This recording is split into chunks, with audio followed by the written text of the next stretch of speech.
Nek wani ya wani, aja wedi-wedi, nek wedi aja wani-wani. Perkenalkan, nama saya Wisnu Ari Widodo. Di sini sebagai kiper perawat satwa bagian reptil di buaya.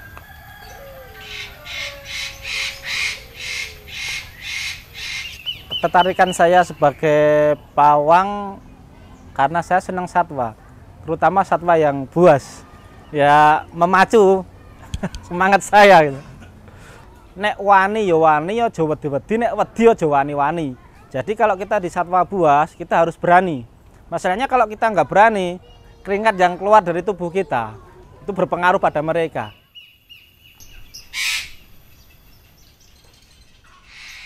Bekerja di sini kurang lebih sekitar 8 tahun. Iya dulunya punya sih rasa takut, tapi setelah berjalannya waktu ternyata nyaman di satwa buas tadi. Kalau untuk syarat jadi pawang, kalau saya sendiri otodidak. Tapi kalau untuk yang lain ada pelatihan-pelatihan ada. Yang diutamakan sayang dulu sama satwa itu tadi. Iya, penyayang binatang. Kalau untuk lulusan, kalau dari yang saya lihat, saya dan teman-teman sama satu angkatan, maksudnya sama setara lah lulusannya gitu ya. Untuk pawang di sini, kalau untuk kesulitan dari saya pribadi itu untuk mengenal karakter satwa. Masalahnya tiap satwa punya karakter sendiri-sendiri dan dia punya sifat sendiri-sendiri. Ya kita meskipun spesiesnya sama. Jadi kita harus paham dan mengerti karakter satwa tersebut. Alhamdulillah untuk sampai sekarang belum. Alhamdulillah. Tapi jangan sampai lah. Saya harapkan tidak adalah sampai ada kecelakaan untuk saya di satwa ya. Kiper perawat satwa supaya aman umpama kita di dalam kandang ya. Itu yang harus kita perhatikan. Satu, kalau orang Jawa bilang ojo diungkuri, itu bahasa Indonesia jangan dibelakangi. Nah, itu satu. Yang keduanya, kita harus punya prinsip kalau orang Jawa bilang nek wani ya wani, aja wedi-wedi, nek wedi aja wani-wani. Jadi kalau kita di satwa buas, kita harus berani. Masalahnya kalau kita nggak berani, keringat yang keluar dari tubuh kita itu berpengaruh pada mereka.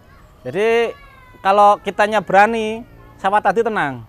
Kalau kita setengah-setengah, dianya banyak gerak itu. Untuk satwa buaya di sini ada 11. Ada 11 buaya. Jenisnya ada buaya muara dan ada buaya sinyulong. Untuk sinyulong ada 2, yang lainnya buaya muara. Untuk pakan sesuai porsi besar kecilnya buaya tadi. Kalau besarnya mereka, maksudnya panjang mereka lebih dari 4 meter, biasanya 4 sampai 6 ayam. Itu yang ukuran besar ya, per buaya.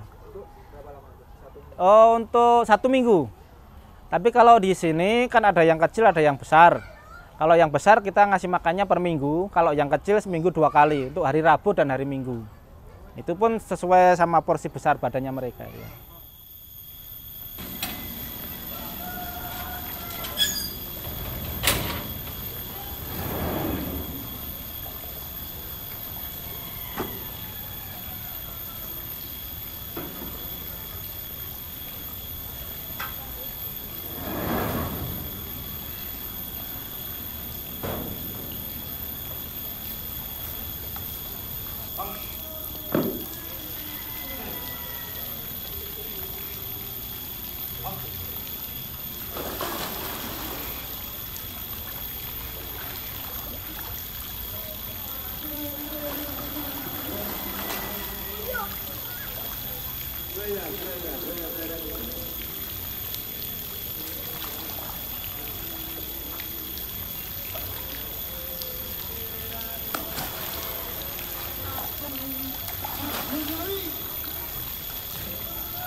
Kalau kegiatan saya di sini mulai dari pagi,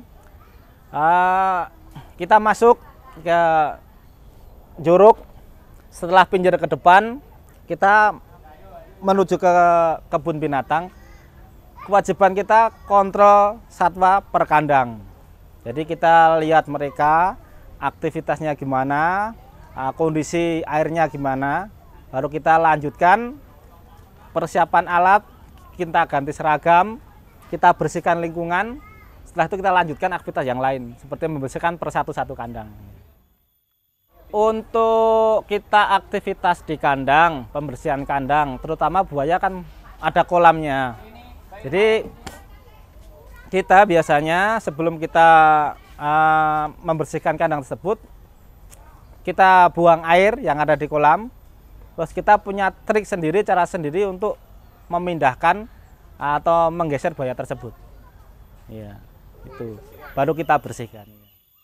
Untuk di buaya memberi instruksi atau memberi pengarahan supaya dia nurut sama kita. Intinya gini, kalau kita sama satwa buas, kita jangan sampai memukul atau melukai. Jadi kalau kita nggak memukul atau melukai, setelah kita sering bertatap muka bertemu, bagi mereka kita bukan ancaman. Malah kadang mungkin kita sebagai kawan. Jadi kita sendiri aman dan mereka tidak merasa terganggu. Kalau trik khusus untuk memindahkan atau menyingkirkan buaya tersebut waktu kita membersihkan kandang ada. Biasanya kalau untuk para kiper, untuk dia supaya ke kiri, ya kita pakai tongkat, kita tunjuk atau kita dorong kaki belakang sebelah kiri. Kalau untuk ke kanan, kita tunjuk, kita dorong kaki belakang sebelah kanan. Kalau untuk dia maju, kita tunjuk belakang mata pas kepala, kita dorong maju, dia maju. Itu ya untuk mengajar dia butuh proses lama juga. Ya. Di sini saya punya hewan favorit di sini satu buaya yang paling besar di sini, yang sudah saya anggap seperti saudara sendiri. Kalau di sini biasa dipanggil bagong dengan panjang 5 meter. Dia yang membuat saya nyaman kerja di sini, selalu kangen dan ingin selalu dekat. Sama dua buaya kecil yang bisa diajak interaksi dan nyaman. Nah, bisa diajak main.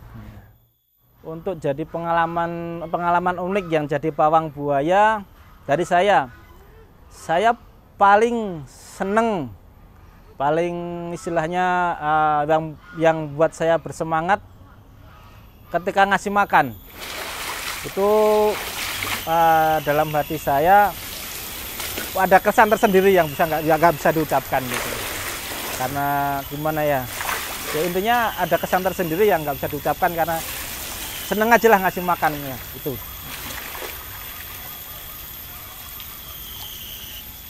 Untuk di sini untuk rotasi kiper biasanya kalau yang sudah memegang untuk satwa buas itu biasanya mereka dipatok di situ. Tapi untuk yang satwa-satwa lain seperti burung, unggas atau kuku belah itu biasanya mereka dirotasi. Ya.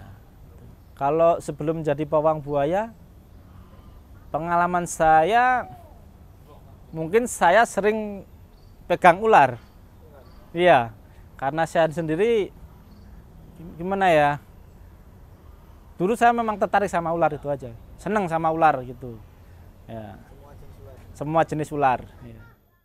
Kalau untuk pendapat saya untuk orang-orang yang pelihara satwa buas di rumah, harapan saya selama tempatnya memadai, suplai makan tercukupi, lingkungannya menyesuaikan tuh bisa kayak alami di alam dan nyaman buat satwanya, saya sih seneng, istilahnya ikut seneng lah melihat yang begitu itu. Tapi kalau seumpama ada orang yang memelihara satwa buas di rumah dengan banyak kekurangan, dari hati saya merasa kasihan sama satwa tadi gitu. Kalau dari saya, daripada dalam kondisi kayak gitu, mending dihibahkan ke kebun binatang atau apa yang bisa lebih terawat ya itu.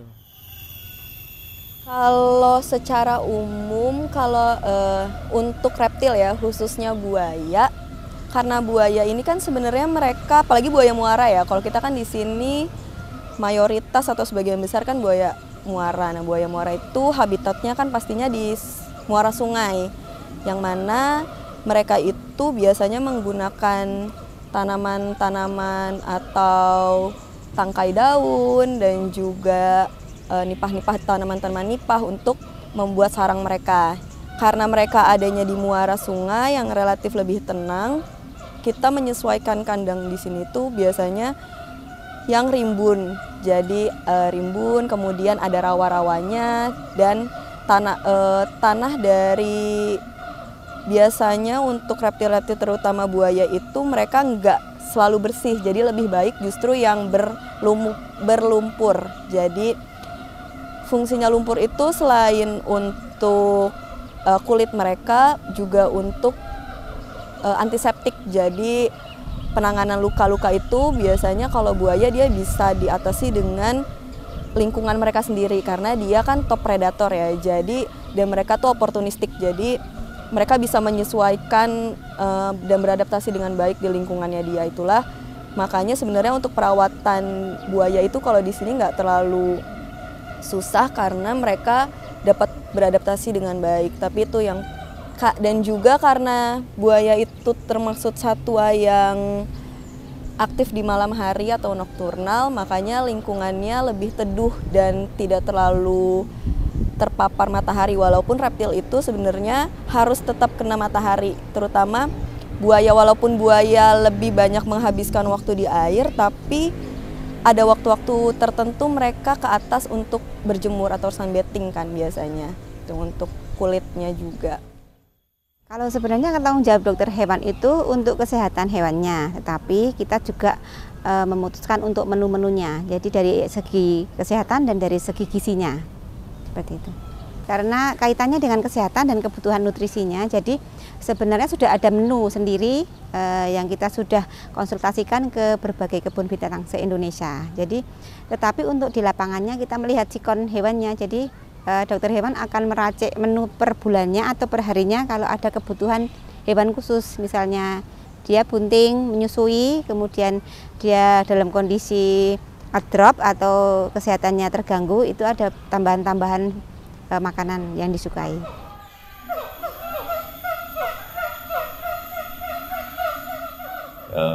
Bisa dijelaskan bahwa Taman Satwa Taru Juruk ini berdiri sejak tahun 1976. Sebenarnya sudah ada sejak zaman kerajaan karena Taman Satwa Taru Juruk ini kan pindahan dari Sriwedari. Jadi sebelum kemerdekaan Kebon Rojo itu sudah ada di kota Solo, tapi secara resminya pindah ke Taman Juruk ini tepatnya tanggal 17 Januari 1976. Mengenai jumlah satwa sampai sekarang ini ada 420 ekor, kemudian untuk spesiesnya sudah ada 80 spesies. Dan ini sekarang masuk program revitalisasi untuk tahun ini, semoga program revitalisasi bisa berjalan sebagai lembaga konservasi. Pelestarian satwa yang dilindungi milik negara ini bisa menjadi warisan terhadap anak cucu kita 50 tahun ke depan.